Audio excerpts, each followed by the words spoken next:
একজন আইনজীবীর বা আমার মতো একজন সাধারণ আইনজীবীর যেটা সবচেয়ে বেশি প্রয়োজন অধ্যবসায়, সময় মেনে চলা এবং সময় মতো কোর্টে অ্যাপিয়ার হওয়া, কোর্টে প্রপারলি আর্গুমেন্ট করা, ক্লায়েন্টকে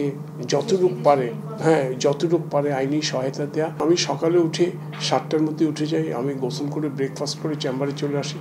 চেম্বার থেকে আমি আমার কাগজপত্র ফাইলপত্র রেডি করে, আপনি জানেন সকালবেলা আপিল বিভাগ থাকে 9টার সময়, আমি 8:45-9টার মধ্যে আদালতে এসে যাই। তারপরে 10টা 15 থেকে হাইকোর্ট চলে 4টা 15 পর্যন্ত। সেভাবে আমি আমার দিনের কার্যাবলী সম্পাদন করি। কোন মামলা লিস্টে আছে, বিকালে আবার চেম্বার জজ থাকে। তারপরে কোর্ট শেষ হওয়ার পরে আমরা আধা ঘন্টা অপেক্ষা করি, পুরো দিনের কাজটা মূল্যায়ন করে আমরা চেম্বারে চলে যাই। চেম্বারে গিয়ে আমরা পুরো দিনের কাজ কী করলাম সেইটা খাতায় নোট করি। খাতায় নোট করার পরে পরবর্তী কার্য দিবসের জন্য কী আছে সেটা আমরা দেখে রেডি হই। ইন দ্য মিন টাইম আমি একটু লাঞ্চ করিনি, আমার লাঞ্চ করতে একটু সময় লাগে। তারপরে একটু আধা ঘন্টা 40 মিনিট একটু রেস্ট নিই, তারপরে আবার কাজে যাই। সেই কাজ করতে 10:30 11টা 11:30 বাজে।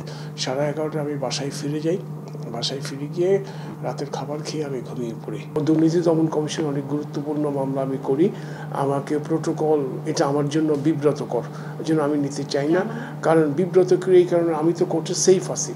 আমার সহপাঠী যারা, আমার সহযোগী যারা আইনজীবী, আমার কলিগ যারা, তারাই আমাদের জন্য বড় প্রোটোকল। বাটন ফোনটা আমি ইউজ করি, আমি এটা ব্যবহার করতে আমি এর সঙ্গে মিশে গেছি আসলে, নাম্বার 1। আর নাম্বার 2 হলো বাটন ফোনে ছোট জায়গা লাগে কম এবং যে কোনো সময় এটা কাজ করে, চার্জ থাকে অনেক বেশি। আর স্মার্টফোনের সাইজ বেশি এবং ওই সাইজটা আপনার পকেটের জায়গা নষ্ট করে, দেখতে এম্বারাসিং লাগে। তা ওই জন্য আমি বাটন ফোন ইউজ করি। আমার চেম্বারে দৈনিক 50টা পত্রিকা রাখা হয়। আমরা অবসর পেলেই ফাঁকে পত্রিকা পড়ি। তারপরে আমরা BBC দেখি, CNN দেখি, আল জাজিরা দেখি, ফক্স নিউজ দেখি।